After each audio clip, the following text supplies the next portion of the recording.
whakarongo mai koe ki te reo irirangi o Aotearoa. This is Checkpoint on RNZ National. I'm Lisa Owen. E haere ake nei, you might as well send body bags. Iwi in the north warned the government there will be consequences for throwing open Auckland's border. Just a day after making that announcement, the Deputy Prime Minister makes the pilgrimage to the super city to talk with struggling businesses. All Gisborne really wants for Christmas is double-vaxed guests. Meanwhile, Jacinda Ardern has been in the rohe that's struggling to meet its own immunisation targets. The COVID curveball in recreational sport. Do you ask your teammates if they've taken the shot? And what about the Oppo? And the dog and bone for lonely canines missing their humans who are back at work after lockdown. Don't forget, you can catch us live, Sky Channel 83. RNZ News at 5 o'clock. Kia ora, I'm Marama Tipole. COVID-19 is continuing to spread through the North Island. 25 of the 167 new cases reported today are outside Auckland. Kate Gregan reports.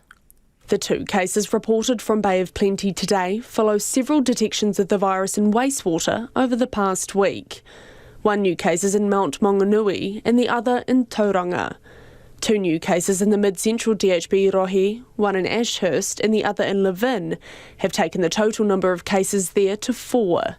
Both are likely to be linked to known cases. In Northland's 5 new cases are all linked. 2 are in Dargaville and there's 1 each in Whangarei, the far north, and Kaikohe.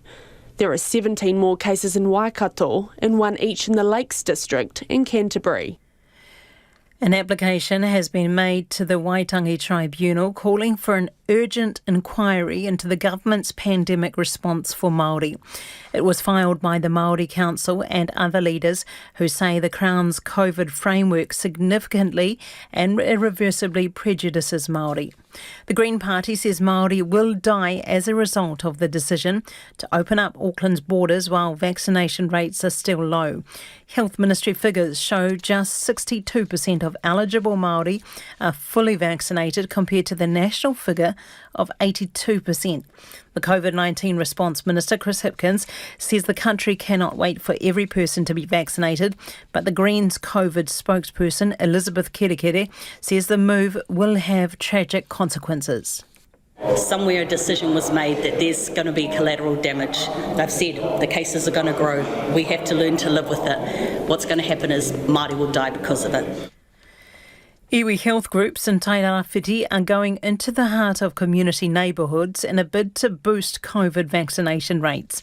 The region has the second lowest first dose rate in the country and the lowest second dose rate. Turanga Health Chief Executive Reweti Ropiha says his staff are working hard to improve this in time for summer. He says horse floats and coffee carts have been transformed into vaccination stations. We're going to the fish and chip shops that are there in the neighbourhoods to, get alongside the laundry shops, all those sort of spaces that are relevant in those communities, asking for their trust and confidence to come alongside us. Staff have also been vaccinating in parks and reserves. The death of a child crushed by a rugby scrum machine has been described as preventable by a coroner. 4-year-old Carissa Karepa Kau was playing on the machine at the Manarewa Rugby Club in 2018 when it toppled onto her. Andrew McRae reports. The machine was in an unsteady vertical position at the time, with its 3 bars in the air, and the little girl died from unsurvivable blunt force head injuries. Coroner Catherine Gregg says scrum machines need to be stored safely when not in use. She says guidelines since developed by the New Zealand Rugby Union are designed to raise awareness of their dangers when unattended and ensure safe storage of them. A 6-year-old girl died in similar circumstances in 2009. The head of the International Women's Tennis Association has cast doubt on an email attributed to top tennis player Peng Shuai. Ms. Peng has not been heard from since she alleged 2 weeks ago that a former vice premier of China had sexually assaulted her. The email released by Chinese state media says she is not missing or unsafe, but just resting. Glacia Kwong is a political activist in Hong Kong. My concern is most of all her personal safety, because voicing out, accusing such high-ranking officials for sexual abuse is actually a huge thing in China. And this just confirms our biggest fear, that she is in the wrong hands and she's not safe physically and I'm afraid mentally as well. The mere mention of Peng Shui's name on Chinese social media is prohibited. It's 5:04. Lydia Ko will tee off at the season-ending LPGA's Tour Championship in Florida early tomorrow, chasing the biggest payday in women's golf. The tournament has a $7 million purse, with the winner getting $2 million. Ko qualified third for the event behind this season's standout performers, American Nelly Korda and South Korea's Jin Young Ko, whom she'll play alongside. I told my mom that I'm going to be third wheeling the two. I might be third in the race to CME, but I feel like I'm 100 compared to them. I think it's seldom that there's two that has a year like they did. Former England batsman Alex Hales denies there was any racial connotation in the name of his dog. Ex-Yorkshire cricketer Aziz Rafiq told a British parliamentary committee this week that a former teammate used Kevin as a derogatory term and Hales gave his dog that name because it was black. Hales denies the assertion and says he's happy to cooperate with any investigation. Two-time Grand Slam champion Spain's Garbiñe Muguruza has beaten Estonia's Anett Kontaveit in straight sets to win the WTA finals title in Mexico. And Denmark's football team are introducing a series of measures to shine a spotlight on human rights issues in Qatar after qualifying for next year's World Cup in the Gulf country. The side's two training kit sponsors will instead carry messages critical of Qatar. That's the news. Frustrations over Pike River. I just wish the government wasn't in such a hurry to close or to seal the mine for God only knows what reason. And the vaccine passport. At this stage, we actually have a lot more questions than we have answers. And our customers are already asking us, what are the procedures? But the Cambridge Dictionary word of the year is perseverance. We're tired of all the COVID news. We're tired of all the words to do with COVID. What is it that the world needs right now? That's what made us choose it. Persevering through it all. Morning Report, weekdays from 6 on RNZ National. And taking a look at our weather forecast from Met Service to midnight Friday, the western North Island from Northland to Wellington, including Coromandel and Taumarunui, mainly fine. Isolated showers this afternoon for Northland, Bay of Plenty, Taupo and Taihape. Also Gisborne, Hawke's Bay and Wairarapa, generally fine. However, a few afternoon and evening showers both today and tomorrow, some possibly heavy with thunderstorms. Nelson, Marlborough and Canterbury and Otago mainly fine. Isolated showers inland, possibly thundery in Marlborough. Bulla and Westland, long fine breaks and isolated showers. Southland, isolated showers, becoming fine, high cloud developing tomorrow afternoon. For Fiordland, mostly cloudy with scattered showers, rain or drizzle about the fjords tomorrow. And for the Chatham Islands, partly cloudy with a chance of a light shower tomorrow morning. It's coming up to 5:08. Kia ora rā e ho, tēnā koutou katoa, no mai haere mai ki Checkpoint e tēnei rā, ko Lisa Owen tēnei. Send body bags, that's the message from iwi in the north if the government pushes ahead with plans to open the Auckland border.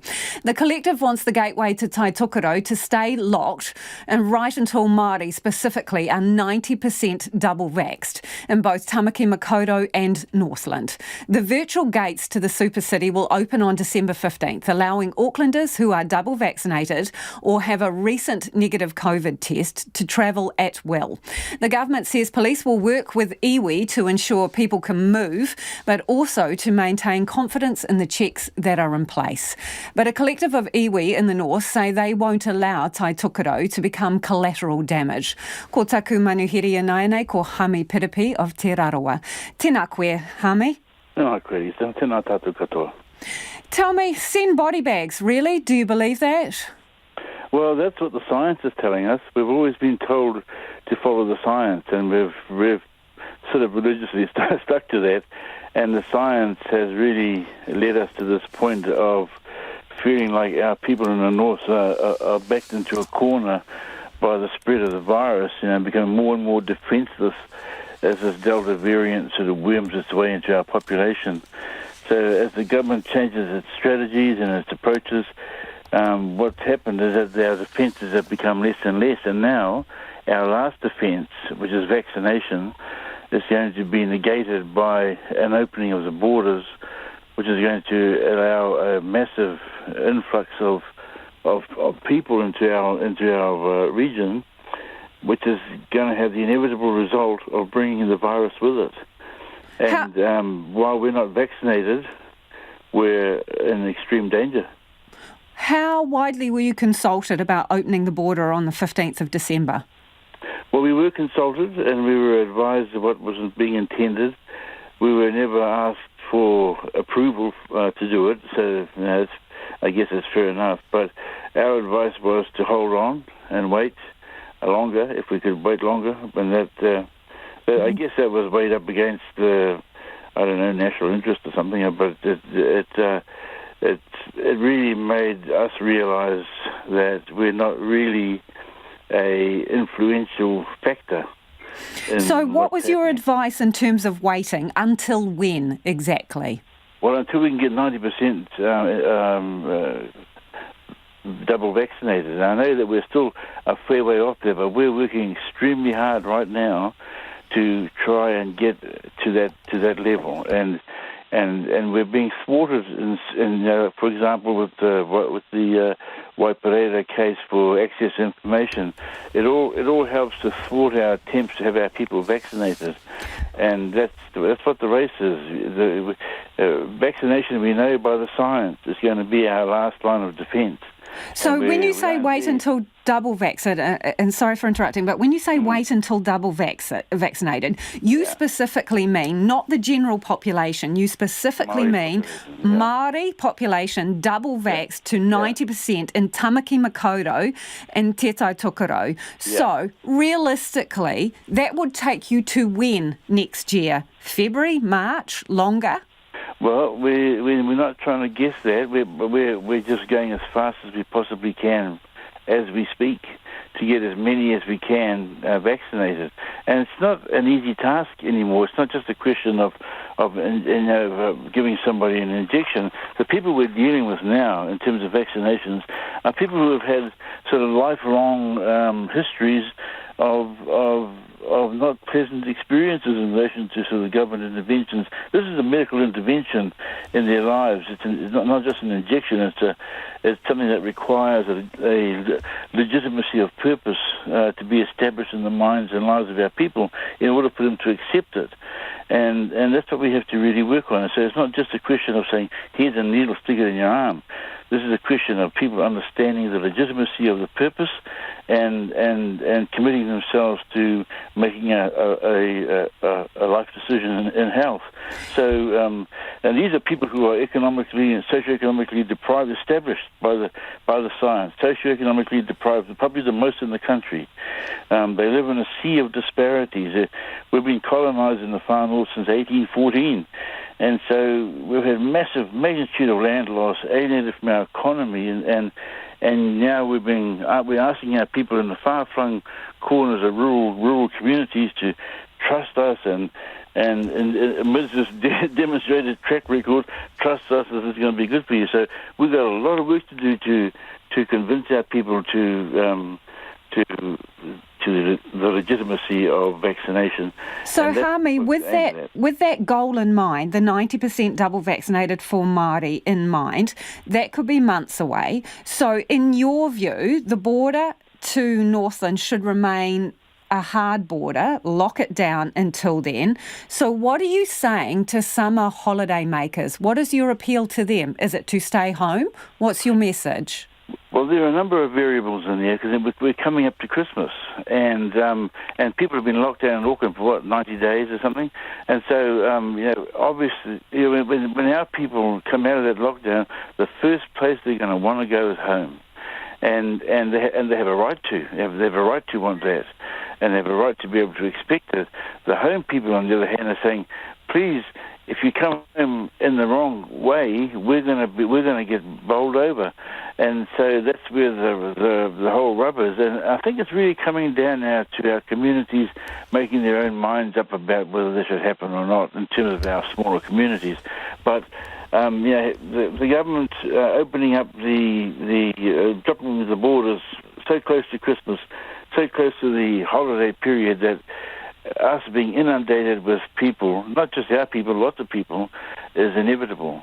And if that is the case, then the spread of the Delta variant is going to decimate us. And that's why the comment that's been made, not by me, but by others, about the body bags. So, well, who is going to be at the checkpoints with police? Because the Prime Minister from the podium yesterday said that they will be working with iwi. So is that you? Are you going to be at the checkpoints, and what are you going to be doing? The police have in this round, the first time we had lockdowns, it wasn't so bad. In this round, they've excluded us from the lockdowns. We're just mere commentators at the roadside monitoring, and so we don't have the information, we don't have the authority. We are the only group involved in the whole exercise, like in the civil defence sphere, that doesn't have the power to turn people around, and that tells you how involved we are. And you've heard Hone Harawira becoming more and more frustrated as time goes by about our inability to control the borders to the extent. And the amazing thing is that we are the people who know these communities. We know what's going on in these communities. We need the information about the people movement to enable us to make some decisions about our community affairs. And yet we're not able to access or to participate even in the gathering and collating of that information and that data. So, Hami, when you were told that the plan was to open the border on December 15th and you said, no way, don't do it, our people will become collateral damage, who did you say that to? To the Prime Minister, to the Prime Minister's department or office, or who exactly? Well, to the Ministry of Health. That's who we meet with regularly as part of our response to that. So were you completely ignored then, when you offered your thoughts on this? Well, I think when the proposal was first put to us, it was I think to close the borders, open the borders forthwith. But I think there may have been a little bit of mitigation in there. Maybe the time was lengthened out a little. But the principle of our objection was ignored. Yes. Really appreciate your time this evening. Thank you for joining us. That's Hami Piripi of Te Raroa. Homai o whakaro, we'd love your feedback. Nō reira anei na kaupapa mō te hōtaka nei. Northland and Tamaki Makaurau should, the Māori population be at 90% double vaccinated before that border opens, allowing people to travel up to Taitokoro, especially during the summer months. And will you stay away? Because the iwi there say that their people will become collateral damage. Pātui mai, text us 2101, tweet us at Checkpoint RNZ or email checkpoint@rnz.co.nz. It is 17 minutes past 5. Kia ora rawatu mo te whakarongo mai. Thanks for listening. E haere ake nei. Coming up, what the summer will mean for social sport and the vaccine certificate. Te Tairawhiti is racing to speed up its lagging vaccination rates as COVID cases spread across the Motu. The Rohi has climbed up a spot to the second lowest first dose vaccination rate in the country. And today the Prime Minister was in Gisborne to try to boost numbers. The region's big summer draw card, Rhythm and Vines, hangs in the balance if it can't hit 90%. And health teams are doing all they can to get everyone across the line. Our reporter Tom Kitchen filed this story. Tūranga Health CEO Reweti Ropiha is doing everything he can to boost Gisborne's COVID vaccination rates. We're going into the parks and reserves right in the neighbourhoods. We're generating the phone conversations or the door knocking. We're going to the fish and chip shops that are there in the neighbourhoods to get alongside the laundry shops, all those sort of spaces that are relevant in those communities, asking for their trust and confidence to come alongside us. His team has some brand new gear to help out, including horse floats and coffee carts transformed into vaccination stations. And they're having tough conversations with two audiences, as he says. We're hitting an audience who are not going to get vaccinated no matter what messaging we give. And there was another audience who, it's typical Gisborne nuances or Tairawhiti nuances, like she'll be right sort of thing. It's not here, don't need to worry about it. Prime Minister Jacinda Ardern was in town today to catch a glimpse of all the hard mahi on the ground as the clock ticks down to Auckland's border reopening for the summer season. I know here in this region there are big events over the summer that they are wanting to host. Two things that will be important there. First, we are providing support for some of those big events to be able to hang on a little longer before they have to make decisions around the go-ahead. But secondly, we see huge effort here on the ground driving vaccinations so that it can be possible, and I believe Tairawhiti can do it. Local man Terence can't see why the festival shouldn't get the go-ahead regardless of vaccination rates. Well, the sports has been still happening, so I don't know why the R&B won't begin. Kim Patar of Muir's Bookshop says the arrival of Aucklanders may change things for the region. With them, quite possibly does come COVID, which will make us quite worried because we've all been quite insular here and quite unafraid of it because it hasn't really been a concern. But then it will become a concern, and I would say there's quite a few customers who will stay at home, just hunker down for the summer. But she says Rhythm and Vines doesn't change things for her business. It doesn't make any difference to me. I love seeing the town come alive for those few days. It's really interesting watching, but for in here it doesn't make any difference at all. Doing hard mahi in the suburb of Kaiti today was Ngāti Porou Hauora. Te Rungananui or Ngāti Porou CEO George Reedy says 2 weeks ago they got a new van from the government. The vans are mobile and we're going into the communities, into those areas where people are hesitant. We're doing mail drops the day before. While the Prime Minister was there, a small but vocal group of protesters spoke to Mr Reedy. He gave them all details about the vaccine safety. The vaccine's no different perhaps to the flu vaccine and things like that.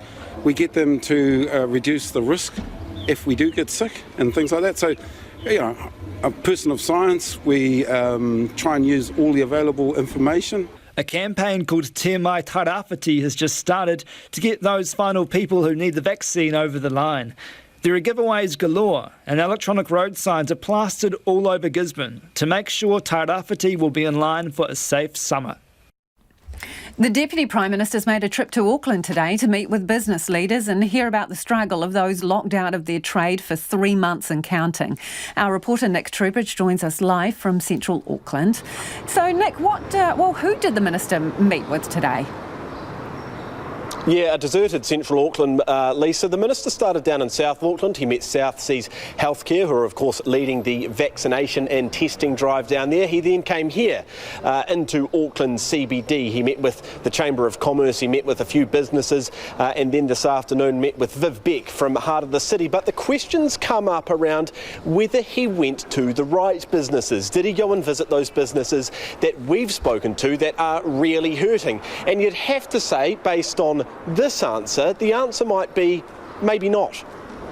I've certainly heard a lot of frustration, and I'm not surprised by that. I would say I haven't heard a lot of anger, to be honest. People were very positive and constructive and respectful, but there is a high degree of frustration, and I share that frustration. COVID-19 has led us to have to take actions that none of us would have wanted to do, but ultimately the restrictions that have been in place in Auckland have been incredibly important in suppressing the virus and making sure that we had time to lift our vaccination rates, and there is now a clear pathway and plan for Auckland. Is there any reprieve in sight for those businesses that cannot currently operate in Auckland? Well, one of them that was really focused on, Lisa, is hairdressers. Of course, they are still closed in Auckland after 3 months. And basically the situation at the moment, as people will know, is that I can go and get a shot of Botox in these lips if I want to plump them up a little bit, but I can't get this sort of, for people who aren't watching, this sort of half-hearted, scruffy mullet cut off. And the Minister basically says that is because it's about not opening too many businesses at once. It's about the accumulation of risk. The more things you have open, the greater the risk. None of that diminishes that the likes of hairdressers have done it tough. We want to move on that as soon as we can. We've got the 29th of November, and we'll continue to look to see what we can do. And hospitality, it's about 2 weeks until Auckland hospitality can reopen. So what did the Minister have to say to those people? Yeah, still 2 long weeks to go, Lisa. It's a beautiful night here in Auckland tonight. It's a perfect night for al fresco, but at the moment I can't go and sit at a pub after this and go and drink a beer or tuck into a big fat steak, and that's because to tuck into that big fat steak, I need to take my mask off, of course, and the Minister says that is still a health risk. They've balanced these health risks against others. Again, it's about not opening too many places up at once. He's basically put his foot down on this one. At the moment, those hospitality businesses won't be opening up until we reach that red traffic light in about 2 weeks' time. Thanks, Nick. Nick Trubridge rocking his half mullet in downtown Auckland. It is 24 minutes past 5. Kia amo tonu mai. Stay with us. You're listening to Checkpoint on RNZ National. COVID-19 is continuing its march down the country, with 25 of the 167 new cases reported today outside of Auckland. There is one new case in Mount Maunganui and another in Tauranga, while in the central North Island there are 2 more cases, one in Palmerston North and one in Levin, taking the total of cases there to 4.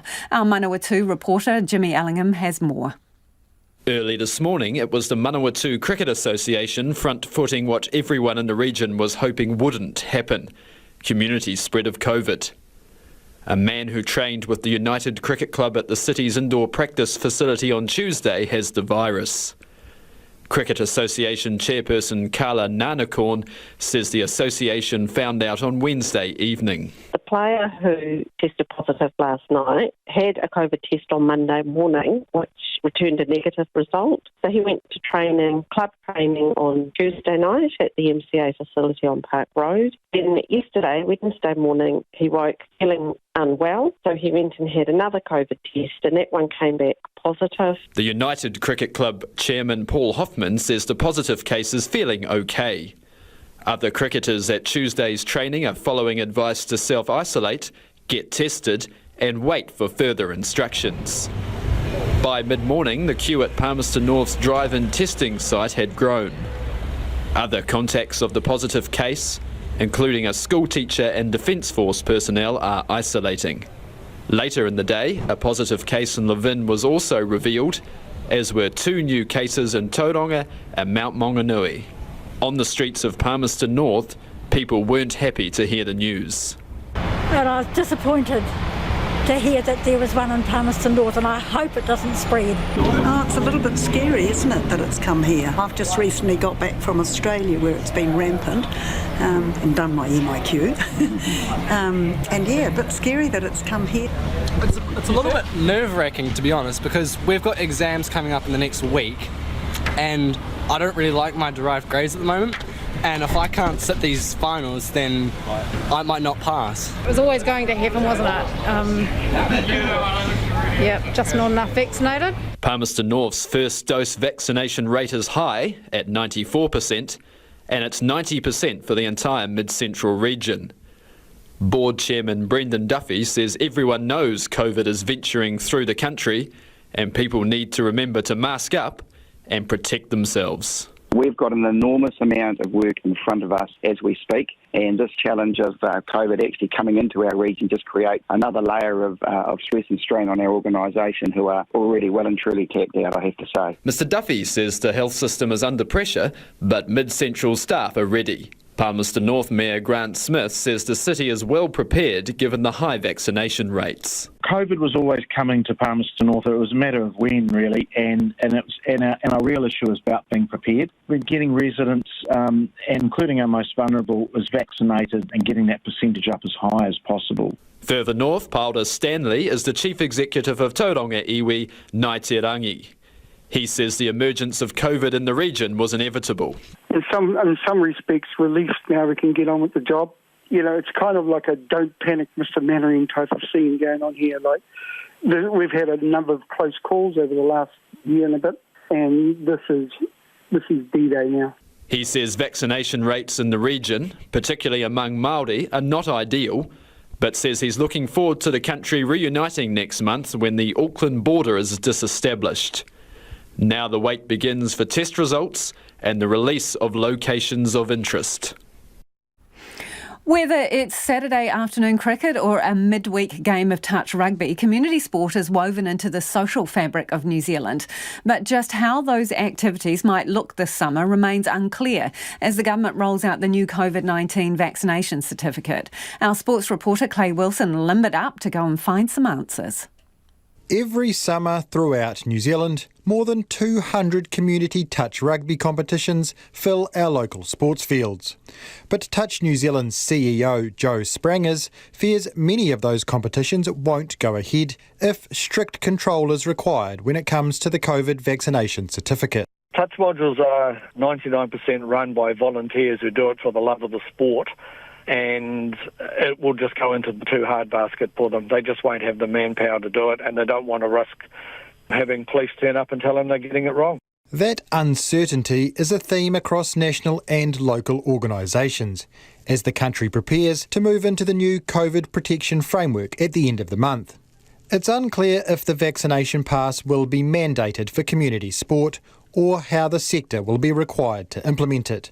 Along with other codes, New Zealand Cricket's head of community cricket, Kent Stead, is urging the government and Sport New Zealand to provide answers. One thing that we're really trying to find some clarity on is where community sport sits. Under the current framework, it sits within gathering, but we feel that if there was a specific category that related to community sport, it would help to provide far more clarity around mandates and what can and can't be done for community sport.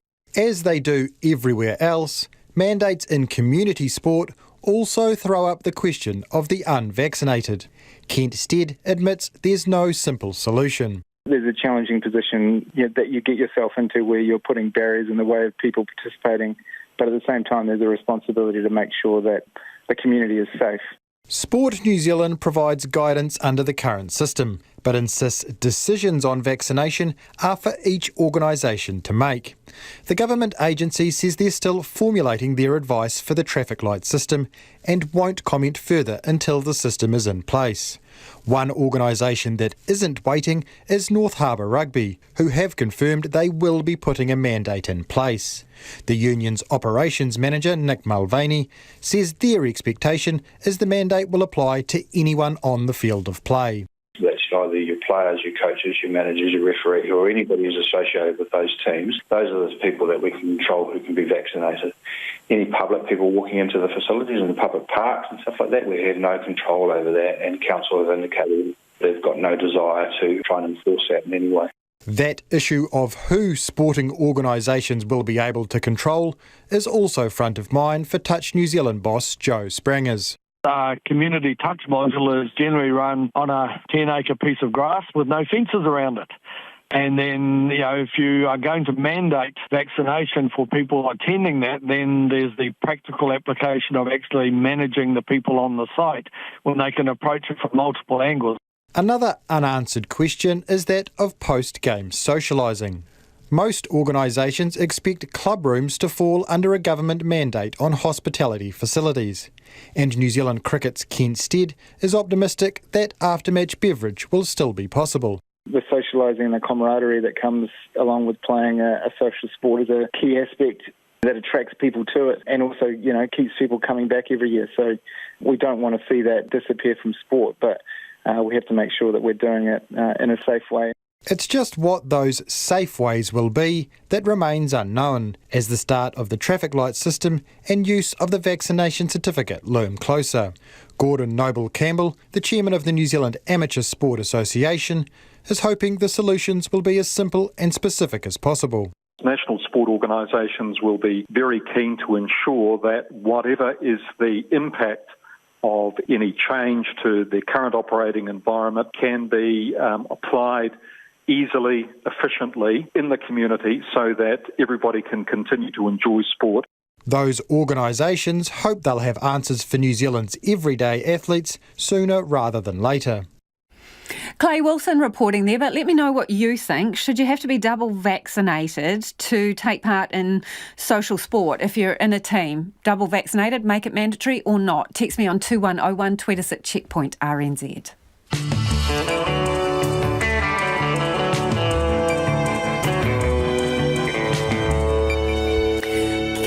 E te iwi e Hariaki nei e a checkpoint, 1,300 unvaxed health workers are stood down. 2 men convicted of murdering Malcolm X are cleared. And the dog and bone for lonely canines to call their pet humans. Homai o whakaaro, we'd love your feedback on anything you've heard on the programme this evening. Text us on 2101, tweet us at Checkpoint RNZ or email checkpoint@rnz.co.nz. It is time for the headlines now. Ko marama anō tēnei. Thank you, Lisa. A collective of Northland iwi leaders say people in the region are starting to get scared at the prospect of the border with Auckland opening next month because not enough people are double vaccinated against COVID-19. Health Ministry figures show just 62% of eligible Māori are fully vaccinated compared to the national figure of 82%. Hāmi Piripi of Te Rarawa has told Checkpoint that people feel they're being backed further and further into a corner. He says generations of poor health provision for Māori has led to some of the vaccine hesitancy amongst people in the region. The Green Party says the opening of Auckland's borders will have tragic consequences for Māori. The Greens COVID spokesperson Elizabeth Kerekere says it appears someone has made a decision that there would be collateral damage and the country would just adapt to living with the virus in the community. But she says that decision means Māori will die. An application has been made to the Waitangi Tribunal calling for an urgent inquiry into the government's pandemic response for Māori. It was filed by the Māori Council and other leaders who say the COVID framework significantly and irreversibly prejudices Māori. In the application seen by RNZ, they say the Crown is violating its responsibility under Te Tiriti to provide reasonable protection and in having Māori help shape the response. A decision on the application is expected next week. An iwi health group says it's doing all it can to boost COVID vaccination rates in Tairāwhiti. The region has the second lowest first dose rate in the country and the lowest second dose rate. Tūranga Health Chief Executive Reweti Ropiha says his staff is going door to door through the region and to places where people congregate to drive home the message to get vaccinated. He says staff have also been innovative in turning horse floats and coffee carts and parks and reserves into vaccination stations. Those are the headlines. Our next news update is at 6. Nā mihi marama no mai hoki mai. This is Checkpoint. Ko Lisa Owen tēnei. Ko taku hoa e nei, ko Nona Peltier, who joins us to talk business. This Auckland-based drug maker, AFT Pharmaceuticals, has posted a much improved half-year result. What is the reason for that, Nona? Well, some people might be familiar with their primary branded drug, which is the maxigesic painkiller. And it's been doing quite well internationally. They have been getting some good sales and licensing revenue. And so that saw their net profit jump, 4.2% to 4.2 million. That's a 14% rise in revenue that helped drive that up. That's for the half year. The outlook for the full year is also quite positive. The company reaffirmed that guidance at between 18 and 23 million. And the managing director is very hopeful for FDA approval. That's the U.S. Food and Drug Administration are looking at its oral medication now, and he's hoping that it will get the approval, which would open up a very big market to this particular drug. Let's turn to cars now. Car auction and finance company Turner's Automotives. Their profits are up on strong sales. Couple of questions, Nona. Are they, well, I know them in Auckland. Are they all over the country? Yeah, they are. In fact, it was bought out by a finance company many years back now. And so they have a finance business plus the car auction business. And the car auction business is one that most people are familiar with. That's Turner's Automotive's bread and butter, so to speak. Overall, though, their first half profit rose 37% to 18.4 million, and their revenue was up 17%. The chief executive, Todd Hunter, he says that its demand for used cars has held strong, and even after we got to level 3 in Auckland, sales have been quite strong. Customers have been out there wanting to buy, so no problem with sales in the region. As well, he said the finance business is holding up well. You know, for example, there's been been fewer bad debts and so on. And so he's expecting an underlying full year profit of between 40 and 42 million. So also quite a good and strong result there. And Nona, what about the markets today?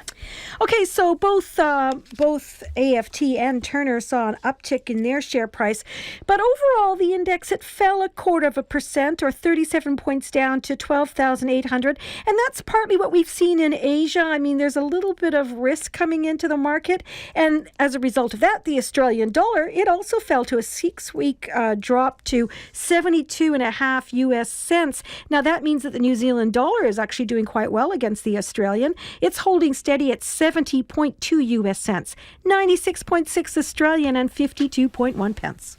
Thanks, Nona. Ka kite. That's Nona Peltier with Business News. Double-vaccinated visitors only, thanks. That's the preference of a Tairāwhiti business leader as Gisborne braces for a summer influx.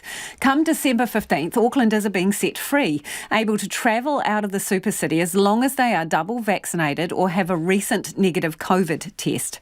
Gisborne's festival season is hanging in the balance. The district is unlikely to reach 90% double-dosed in time for Rhythm and Vines, and the area could be stuck at red on the new traffic light system unless it boosts its immunisation rates, meaning the event would be off. Belinda Mackay is the president of the Gisborne Chamber of Commerce and also works in DNA diagnostics, including COVID testing. She says it's a balancing act, safety versus the local economy, and R&V brings in millions. Economically, they estimate it's worth about $4 million to our GDP.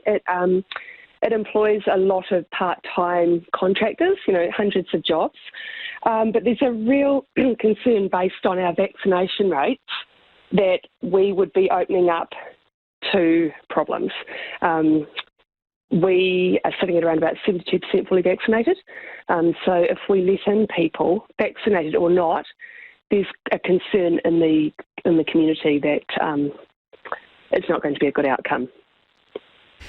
You may not get a choice, right? So the government may make the decision for you, but I'm just wondering, how comfortable are people with that idea of opening up below the 90%? Do they want to stick with 90% double-dosed? Yes, I think that they do.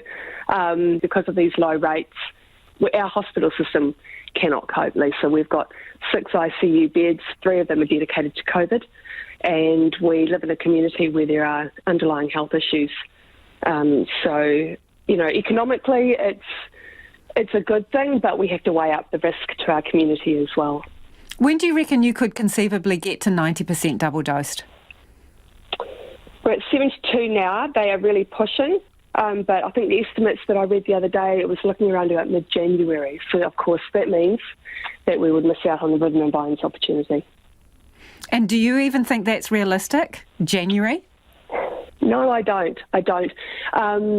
We have people in the community that have a mistrust of the government and so don't want to be vaccinated. We seem to have a fairly vocal anti-vax movement as well. Don't get me wrong, I think that the local Māori health providers are doing a stunning job, but it's hard work. I think we have around about 2,700 more people to vaccinate before we get to that 90% rate, which is small by Auckland numbers, but it's actually a decent chunk of our community. So Auckland, well, the gates fly open on December 15th, right? So are you in your neck of the woods ready, willing and happy to have visitors from, well, what is a Delta hotspot? Yeah, I think it would be great. Look, the thing with our economy is that we do rely on tourism. So as I said, it's really that balance of what is economically great for our community versus the health concerns that we have. If we were sure that it was double vaccinated people only coming into the region, but the thing with Delta is you can have a negative COVID test, right? And I think they've said that you can travel out of Auckland with a negative COVID test. You can be exposed in a couple of days and have your negative test. A couple of days later, you've got a really high viral load for Delta. So there is still that risk. And then, of course, you bring somebody with COVID into the region and it's going to rip through our community. So I think we just need a little bit more uncertainty around who can and who can come into our community. Perhaps if it was just double vaxxed, we'd feel a bit better about that.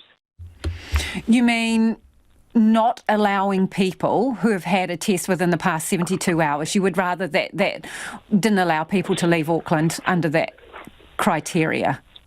Well, we know, and we've seen it through our own work at Denature, that those viral loads, you can catch Delta, and pretty quickly you've got a high viral load, which means that you can spread it a lot more effectively.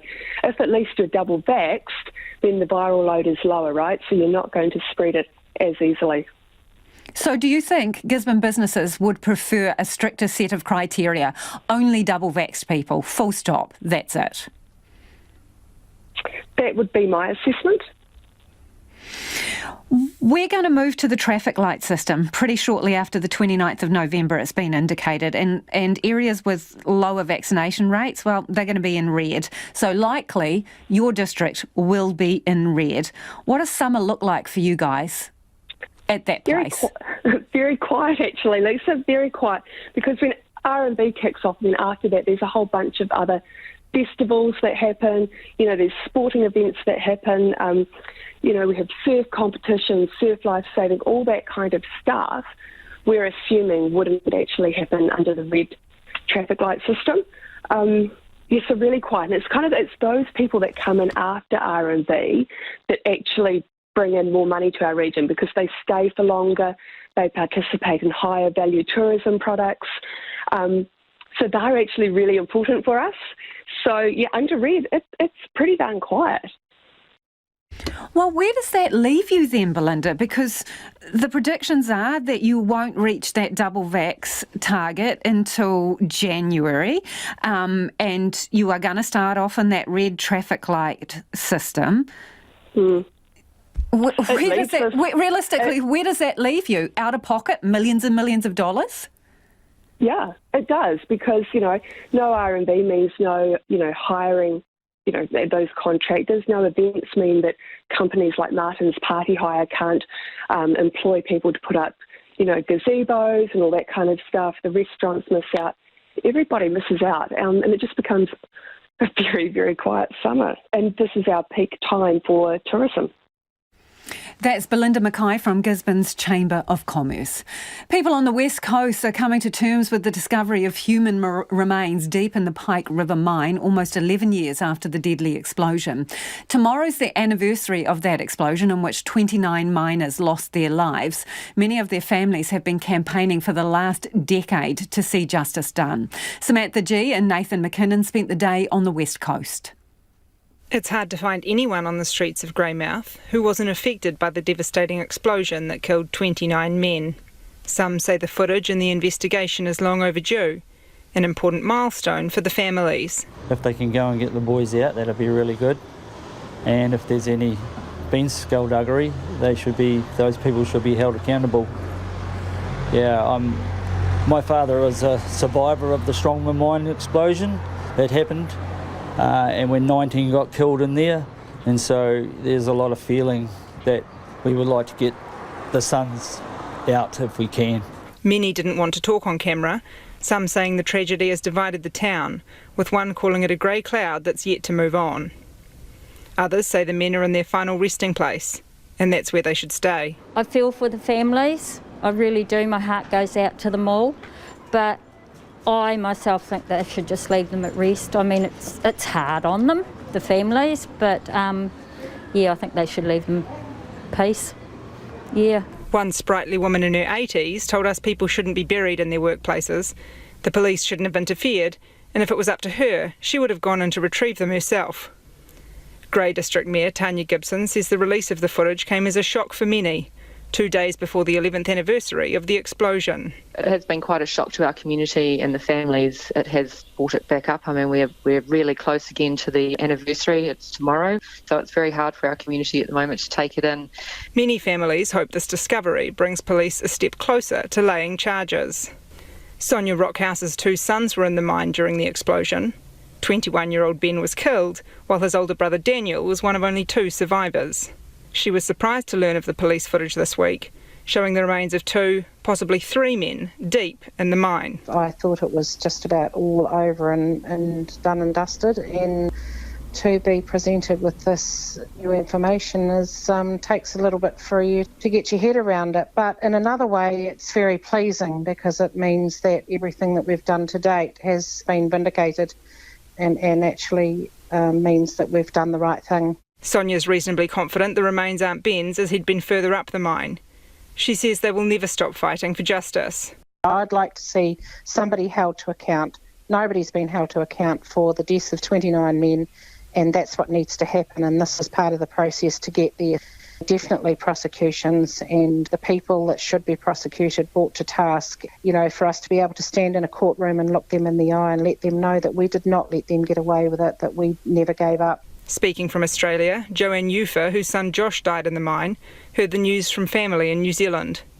She was shocked and says hearing it 2 days before the 11th anniversary felt a bit harsh.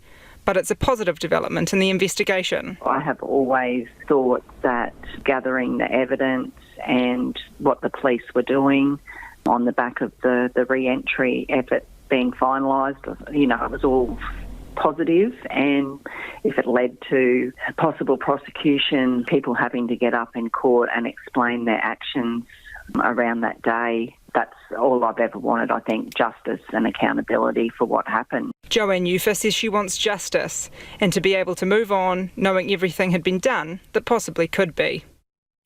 It is 10 minutes to 6. I'm Lisa Owen and you're with Checkpoint on RNZ National. Hey, Muriaki ina pita kōrero after the news at 6. Months into Auckland's lockdown, the Deputy Prime Minister makes a house call to struggling Auckland businesses. Concern is rising among health experts as the sector takes a staffing hit to the tune of 1,300 workers. The vaccine mandate for health workers kicked in at midnight on Monday, and DHBs are figuring out how to do more with depleted staffing stocks. Kim Moody has the story. 1,309 unvaccinated healthcare workers were stood down around the country yesterday because they haven't had their first dose of Pfizer. A hit for a sector historically under pressure over staffing. I think I was surprised by the absolute number. In some DHBs, it's up to around 4% of the hospital health workforce, which is a high number, especially in a system that's quite constrained. Dr. Brian Betty is the Medical Director of the Royal New Zealand College of General Practitioners. He says he respects the choice not to take the vaccine, but that decision will increase the strain on others. At some DHBs, including Northland, the West Coast and Nelson Marlborough, 4% of their workforce has been stood down. The largest number of workers stood down was 154 in Waikato, or 2% of its staff, ahead of the Bay of Plenty, with 123 people, and 119 in Counties Manukau. Nearly 500 of those off the job are nurses. The nursing organisation's Kai Whakahaere Kiri Nuku says there's already 3,500 vacancies for nurses, and the situation's reached crisis point. We're at a really critical point now that we don't have enough supply to meet the increasing demands that is required once we start to get more and more patients, not just occupying ICU beds, but the general wards, which will take less urgent cases, but will still have incredible pressure on the hospital staff and nurses. She says burnt-out nurses have been stepping up to meet overwhelming demand for almost 2 years now, and despite their best efforts, the quality of care will suffer. And while we talk about how many beds there might be in ICU, we don't ever focus on how many nurses does it require to man the bed, to be skilled nurses and be able to provide the compassionate care that's required. For Dunstan Hospital Doctor and Rural Health Associate Professor Gary Nixon, chronic rural staff shortages are hard enough as it is. If you lose a large chunk of your workforce, even for relatively short periods while it went into isolation because members of that workforce had passed on the virus to other members of the workforce, then that's going to have a potentially even bigger impact on small rural health teams. The Health Minister, Andrew Little, says the mandate keeps patients safe. I don't think the fact that some choose not to get vaccinated for whatever reason, clearly not clinical, and putting others at risk as a reason to lower those safety standards. It does put more pressure on the system. We'll continue to work with the nurses organisation and others on the recruitment campaign. He says the 300 MIQ rooms set aside for health workers will ease the burden. But Dr Betty says the issues go much further than roster shortfalls, as the public look to health workers for leadership. I am disappointed that this number of health workers would take this opinion about the vaccine, and I suppose buy into some of the pseudoscience that is out there about the vaccine, because these are leaders in the community in terms of the COVID response. So, look, I think it is problematic that this number have decided to do this. He says the vaccine mandate isn't just to protect the public from COVID-19, it keeps frontline healthcare staff safe too. 2 men convicted of the murder of Malcolm X will have their convictions quashed. The Manhattan District Attorney says Mohammed Aziz and Khalil Islam will be cleared of killing the black civil rights leader in 1965. The case has been re-examined after the release of a documentary series last year exploring the assassination. The BBC's David Willis explains. All starting from this Netflix documentary series, which basically raised a lot of questions about the conviction of these 2 men, Mr. Aziz and Mr. Islam. It found, for example, there was no physical evidence linking either man to the murder scene. It also found that witness statements were, in many cases, contradictory and that both men had credible alibis, on top of which the 3rd defendant in the case actually said that the 2 of them were innocent. So that spawned a nearly 2-year investigation on the part of the Manhattan District Attorney, and he has now concluded that there is evidence to basically exonerate these 2 men after, 42 years collectively they spent in prison. The men, members of the Nation of Islam movement, have since been paroled. Khalil Islam died in 2009, and David Willis says it was Malcolm X's daughter who requested the murder investigation be reopened in light of new evidence. The families of both Mr. Aziz and Mr. Islam have said they are most relieved, even though this comes such a long time, of course, after those 2 men were convicted. They spent a long time in solitary confinement. They were moved around to some of the worst prisons in the New York penal system. And indeed, even after their release, they were widely seen as responsible in the eyes of many people for the death of Malcolm X. That was the BBC's David Willis. Concerns are growing for the well-being of a Chinese tennis star who went missing after accusing a senior Communist Party official of sexually assaulting her. An email has been sent on her behalf to the Women's Tennis Association, but many believe it's fake. The ABC's David Lipson has more. A former Wimbledon and French Open doubles champion, Chinese tennis star Peng Shuai, is well known on the circuit.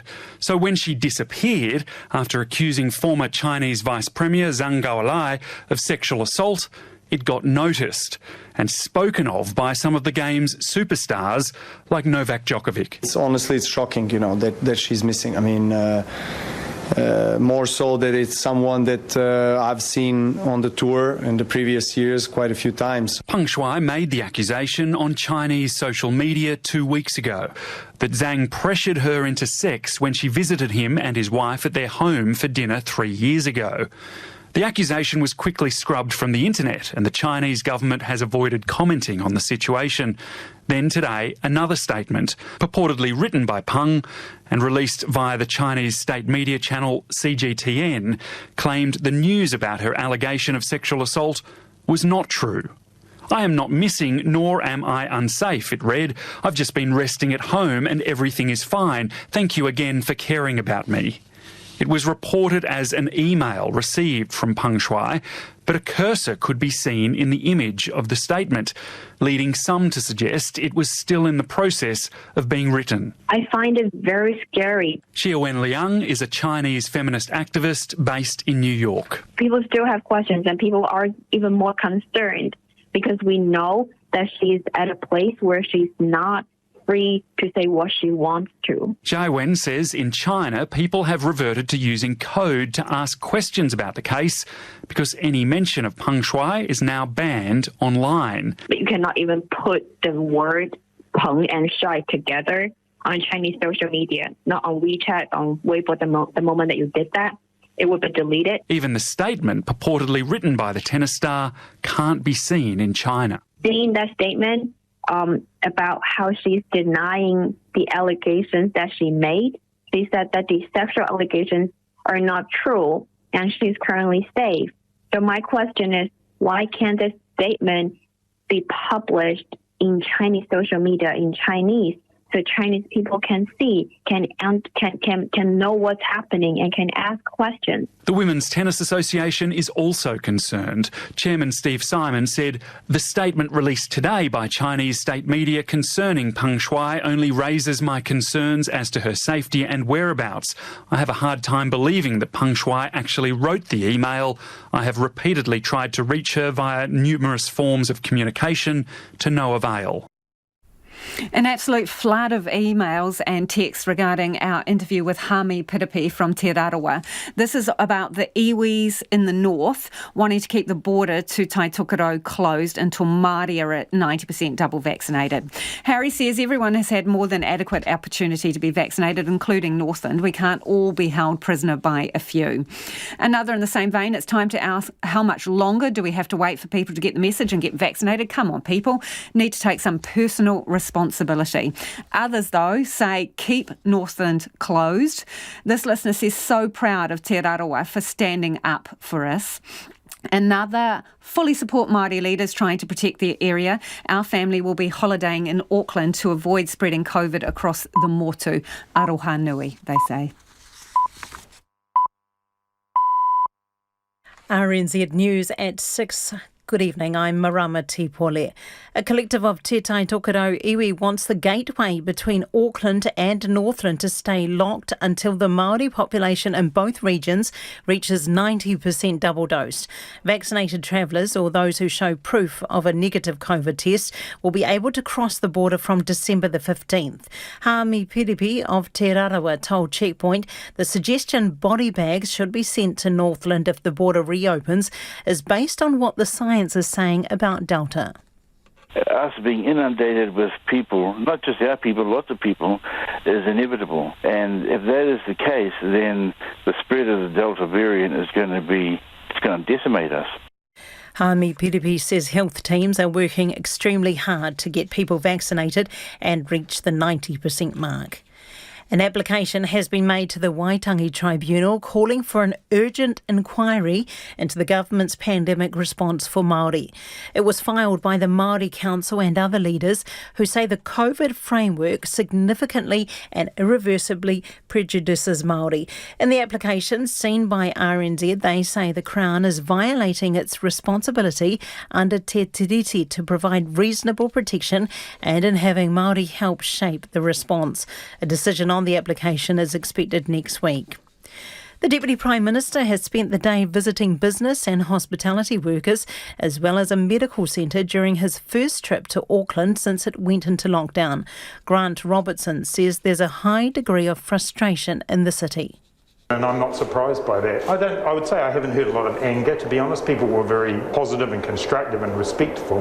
But there is a high degree of frustration, and I share that frustration. COVID-19 has led us to have to take actions that none of us would have wanted to do. Auckland will move into the red setting of the traffic light system in about 2 weeks' time. 100,000 doses of the AstraZeneca vaccine have arrived in the country, giving unvaccinated New Zealanders an alternative to the Pfizer vaccine. From next Friday, anyone 18 or over can book an AstraZeneca vaccination. The COVID-19 response minister says it will be available at a limited number of sites. A state of emergency has been declared in the Canadian province of British Columbia, where major flooding has cut road and rail links. Here's our correspondent, Ira Spitzer. Search and rescue crews worked using helicopters to bring hundreds of people to safety after heavy rains pummeled the area just north of the Canadian border with the U.S. state of Washington. One woman has been killed in a landslide, and officials say several other people are missing. The region received its usual monthly rainfall total in just 24 hours, and more rain is expected in the coming days. The city of Vancouver, which is home to Canada's largest port, has been largely cut off, with many highways and rail links closed as a result of the high water.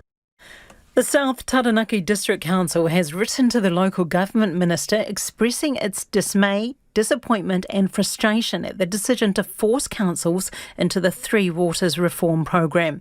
It says it had always been told the community would be afforded the opportunity and courtesy of full public consultation on water reform.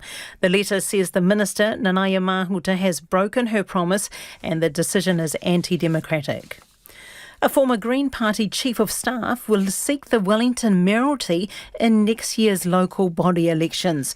While she has yet to formally launch her campaign, Tori Whānau says her priorities include housing accessibility, fixing the capital's infrastructure and developing a post-pandemic recovery plan for the city.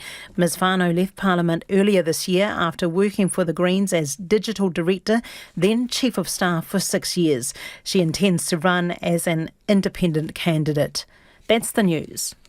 Tonight on Nights, podiatrist Emma Worthington is back with some advice on how to get your feet ready for summer.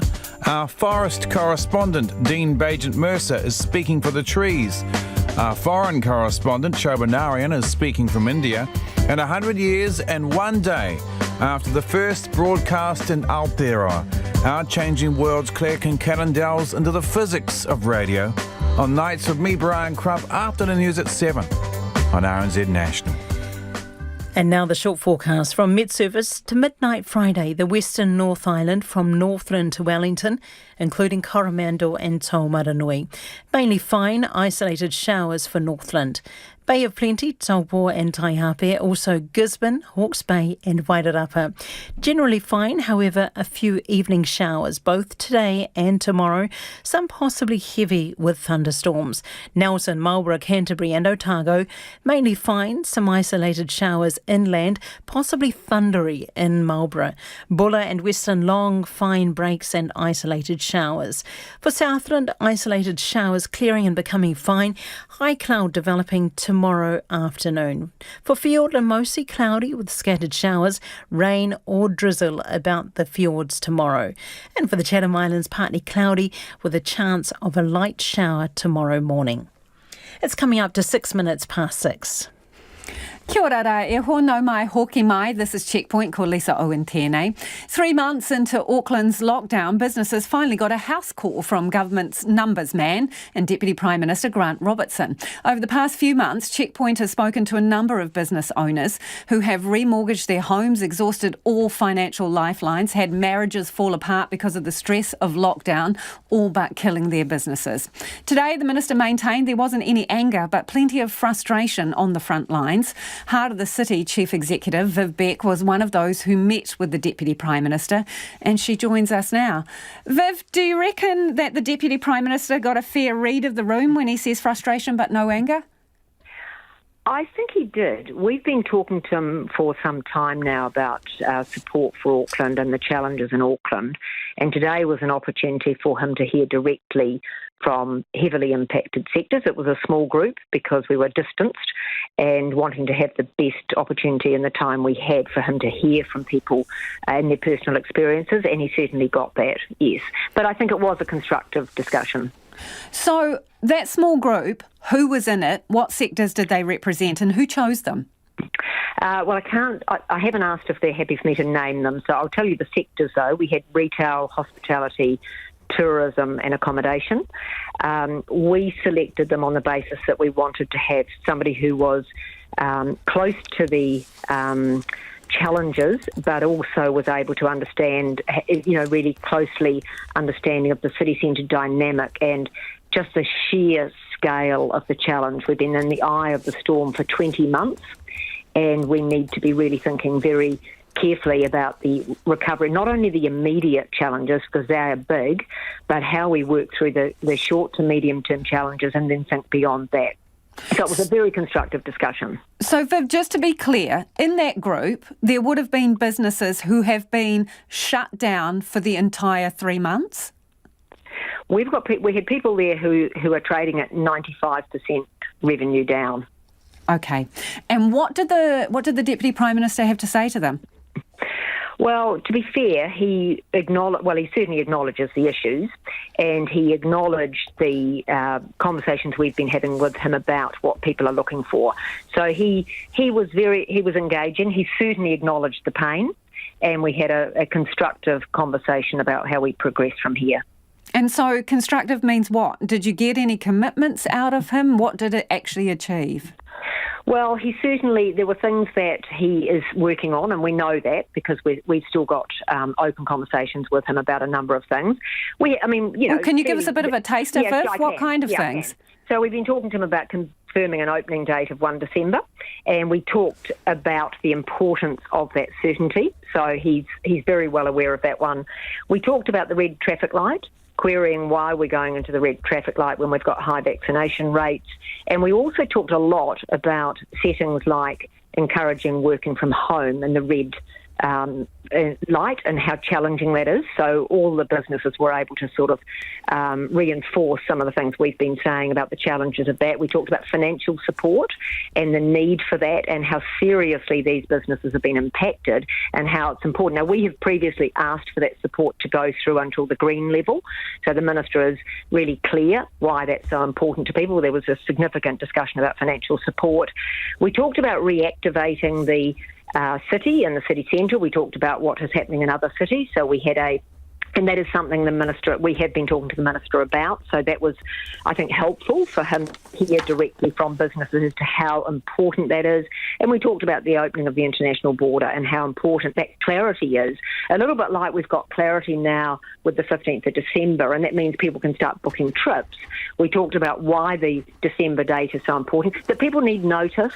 We talked about what has to happen in the next 2 weeks for people to be able to start trading again. We talked about the staffing challenges that businesses are having, and we talked about how important it is to have that international date certainty, so that because there is a lag, for example, with marketing internationally and airlines coming here and all those sorts of things. So we had canvassed a lot of things. So that's a big list. But if I can get a couple of specifics on your query around Auckland entering at red, did you tell him you want to go in at orange? Yes, we talked about the difficulties. And did he tell you whether that's likely or not? Well, he talked about how. He certainly talked about the things that they are looking at, and I think we have to be. It's for them to talk about how they're going to move for levels, but we certainly did talk about how. Did they tell you how Auckland can get out of red and a time frame for that, Viv? Yes, they talked about that it's more than the vaccination rates. It's about the nature of the outbreak and the impact on the health system. So it's those things. Because one of the questions we have is, well, the vaccination rates are amongst the highest in the country. Why can't we go back in? In fact, there is a call for some to go in at green.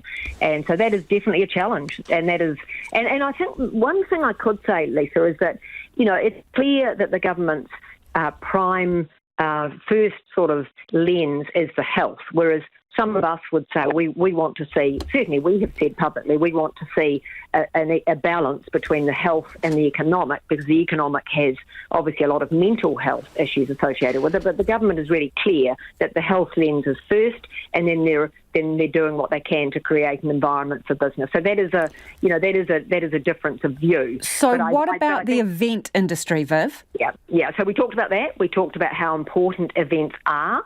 And we were talking about it in the lens of the city centre, and we talked about how that had really helped businesses last year, during the year, as we've gone back into level 1, and so we did talk to them about how. When are we going to get to that level where we can actually have those things? There's advertisements for all sorts of stuff at Western Springs and other events that simply will not be able to go ahead if we get stuck in red, right? Yeah. So what undertakings have you got? Yeah. Well, he didn't. I mean, basically what he did say is they're keen to move through the levels as quickly as possible, or, get to orange as quickly as possible, but they will be following that lens. Now, we expressed to him how important it is that the event sector can operate and how important it is that we have mechanisms like events, because at the end of the day, the city centre hasn't got tourists, hasn't got international tourists, hasn't got domestic tourists at the moment, has got people working from home, and we haven't got events. That's a major problem, and the Minister is very clear on that. Viv, was there a representative from the events sector at your sit-down?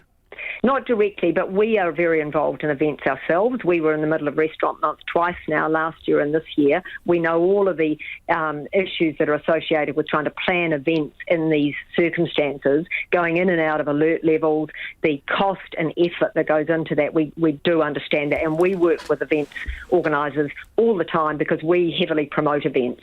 So we are familiar with the extreme challenges for the event sector. Did you ask the Minister to stump up with vouchers for people to spend in retail and hospitality? Yes, and that has been something we've been talking to the Minister as part of a joint submission we put up a month ago. Is he going to do it? I certainly hope so. He has expressed that it is being actively considered, so I certainly hope so. He was very clear from all those present how important those activation initiatives are. So what have you asked for in terms of value then? If he's actively considering it, did you say $100 vouchers, $50, or did you just put the idea on the table? No, we put it up as a significant part of our recommended approach a month ago. And this afternoon, the business has reiterated the importance of that. After that conversation with him, how confident are you that it's all systems go on the 1st of December? Well, we haven't got a confirmed date, but I think it's a fair thing for people to be planning for there or thereabouts. Appreciate your time, Viv. That's Viv Beck from Heart of the City. Fire and Emergency says the quick thinking of residents and emergency services saved lives during last year's Lake Oho wildfire. Investigators say the blaze, which destroyed 48 homes and buildings in the Mackenzie Basin village, was sparked by an electrical fault in a power line. Timothy Brown has this report. Early on October the 4th last year, a short circuit on a power pole several kilometres from Lake Oho village caused molten cement and metal to spray from the pole and onto the tinder-dried tussock below. The molten material would have been over 1700 degrees and caused a fire which burnt unnoticed for almost an hour. By the end of the day, 48 homes and buildings will be destroyed and several others seriously damaged.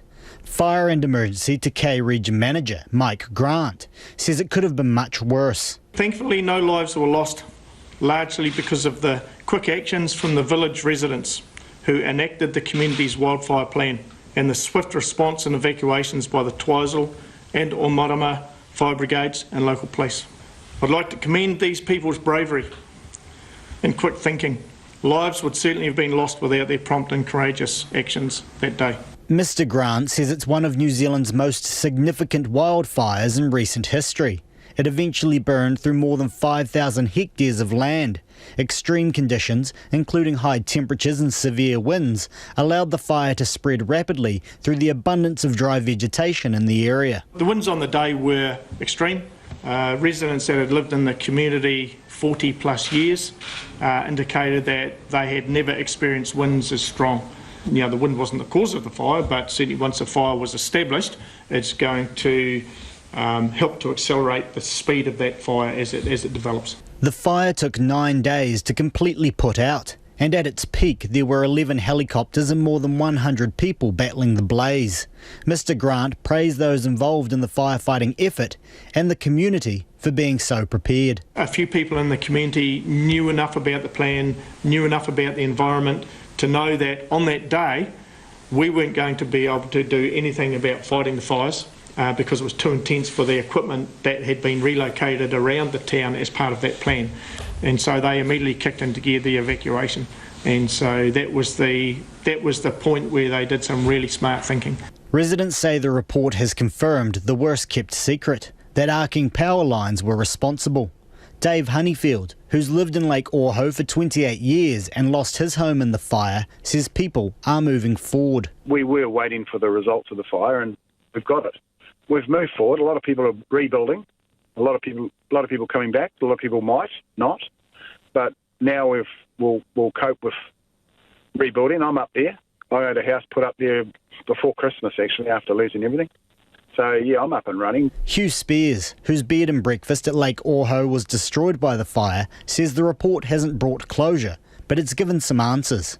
He's moving on with his life, including rebuilding his home and business. We've chosen to stay on this beautiful part of the country where we feel blessed. We live in a country where the elements are against us and for us, so we've got to learn to live together. Fire and Emergency says the report will help inform communities and organisations around the country who also face the threat of wildfire. It is 18 minutes past 6. You're with Checkpoint on RNZ National. From tonight, most COVID-19 restrictions in the Australian state of Victoria will be gone. That means no limits at hospitality venues or for home visits, and masks will no longer be required in most settings. And the Australian Prime Minister, Scott Morrison, has weighed in on the subject of restrictions, saying he understands the frustration that drives people to protest. The ABC's Matthew Doran reports. That cheering you can hear is from protesters rallying on the steps of Victoria's State Parliament. There's a four-wheel drive heading along Spring Street, pulling a trailer. Its cargo, a gallows. It happened a couple of nights ago, and protesters even started moving an inflatable doll of Premier Daniel Andrews next to the noose. The incident, just one example of how people rallying against the state government's pandemic laws have ramped up their anti-government rhetoric in recent days. Dance on the end of a rope, you evil Home Affairs Minister Karen Andrews telling Sky News counter-terror police have made arrests. The incident that is alleged to have taken place that has led to this arrest is concerning. At times like this, attention often turns to the nation's political leaders to call it out. The Prime Minister asked whether he was comfortable with state Liberal MPs joining the fray. Well, I don't support any of that. Scott Morrison insisting the broader behaviour of protesters was out of line. Well, of course, those threats and intimidation has no place in Australia. We're a civil, peaceful society. Where we have disagreements, we don't handle them with violence, and there can be no tolerance for that. But the Prime Minister's messaging wasn't all about condemnation. Of course, there are many people who are feeling frustrated. I mean, over the last couple of years, governments have been telling Australians what to do. Now, there's been a need for that as we've gone through the pandemic.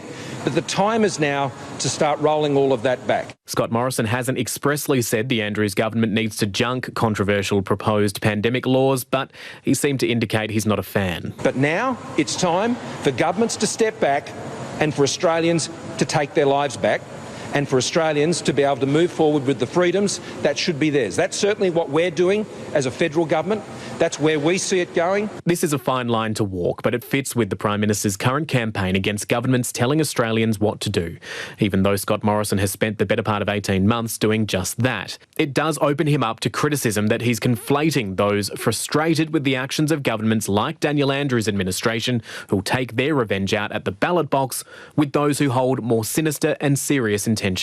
I also call upon Scott Morrison and other public leaders to show leadership and to call out this behaviour and to distance themselves from it. Anthony Albanese is the federal opposition leader. We know that, tragically, the consequences of threats, we have seen politicians murdered in the United Kingdom, in the United States. The most recent example of that is the murder of British Conservative MP Sir David Amos, stabbed to death while meeting constituents in his electorate.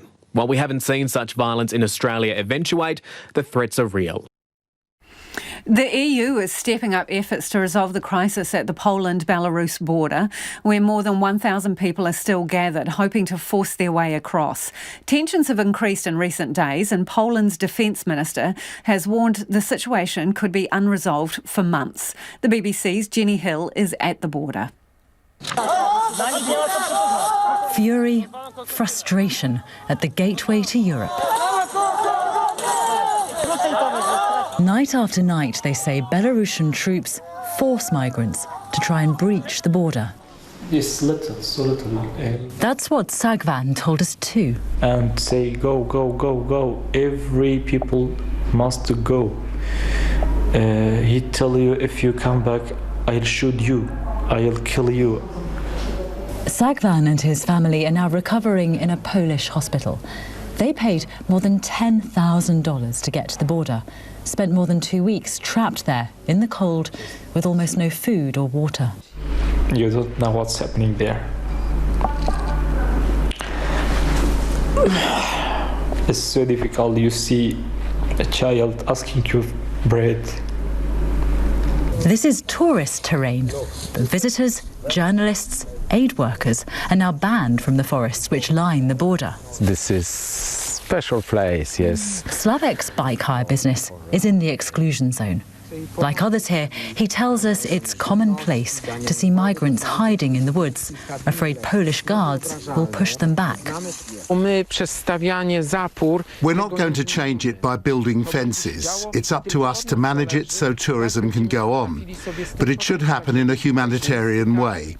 It's unacceptable that someone freezes to death 100 metres from my house.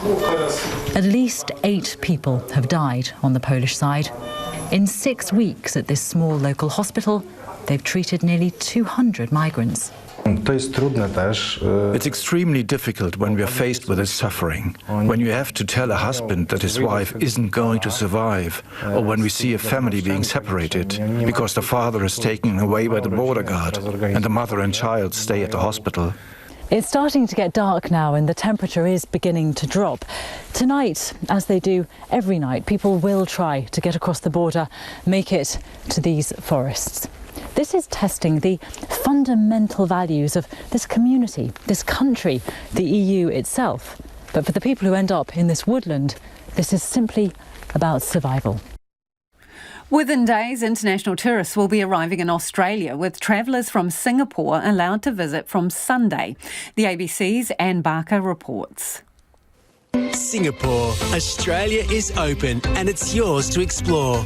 It's Australia's biggest tourism campaign in years. Television ads are about to air in Singapore to lure tourists from one of Australia's most lucrative inbound markets. So book a flight, pack your bags and get ready to say g'day. Philippa Harrison heads Tourism Australia. Singaporeans spend a lot when they come to Australia. They're our second highest spender after the USA, so a really great, valuable, high-yielding traveller for Australian tourism. Australians can already travel to Singapore without having to quarantine, but from Sunday a two-way travel bubble opens in earnest, allowing Singaporeans into Australia for the first time since before the pandemic. Already flights are filling fast. We've kept a close eye on consumer sentiment in the Singaporean market throughout the pandemic, and we know that the desire for an Australian holiday has not waned.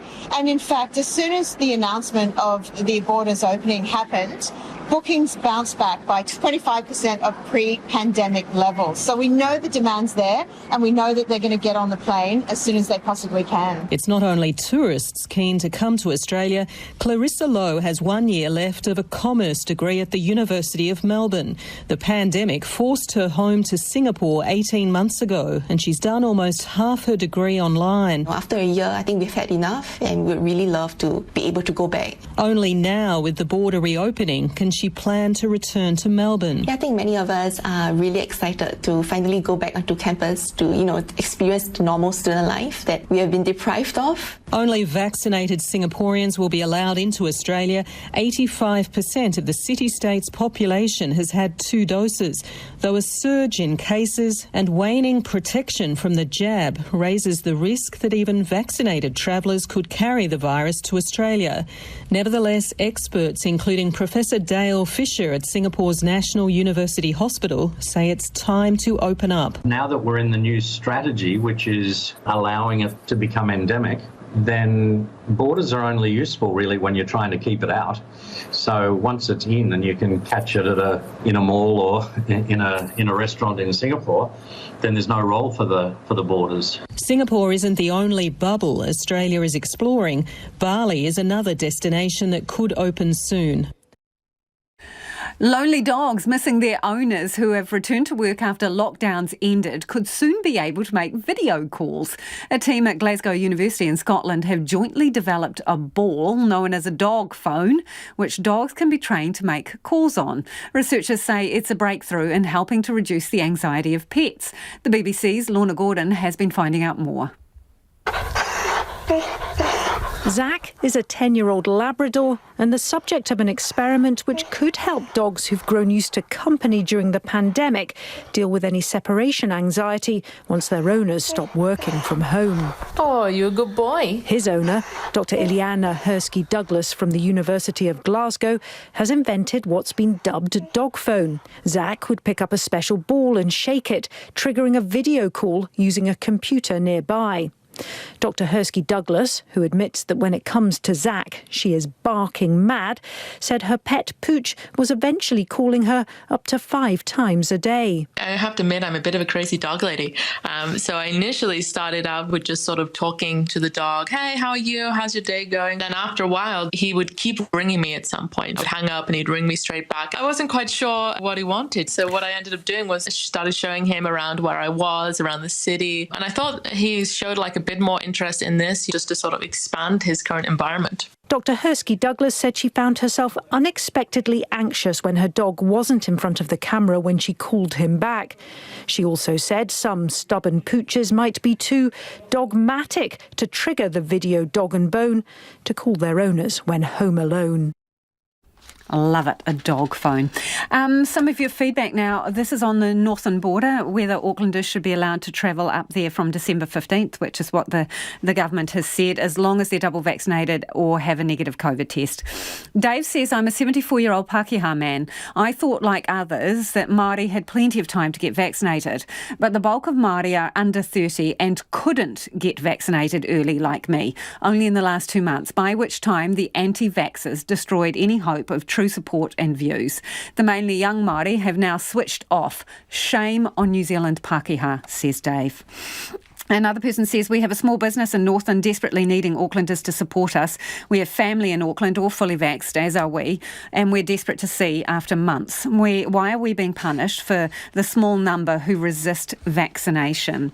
And this one, I could hear the desperation in Hami Pirapi's voice as he explained why the northern border should stay closed to holiday makers. Similar situations in the south, no movement should be allowed north or southward until Māori are fully vaccinated.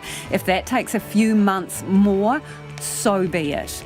The late news team will keep you updated throughout the night. Ko te kaupapa tuatahi o Pōpō, and tomorrow from 5 a.m. on First Up, they speak to some tourism operators hoping for a bumper summer. Catch you tomorrow. RNZ News headlines at 6:30. A collective of Te Tai Tokerau iwi say a Delta outbreak will decimate the region if the border with Auckland opens as planned next month. Community leaders are seeking an urgent hearing at the Waitangi Tribunal to review the government's pandemic response for Māori. The Deputy Prime Minister says he recognises the frustration in Auckland with the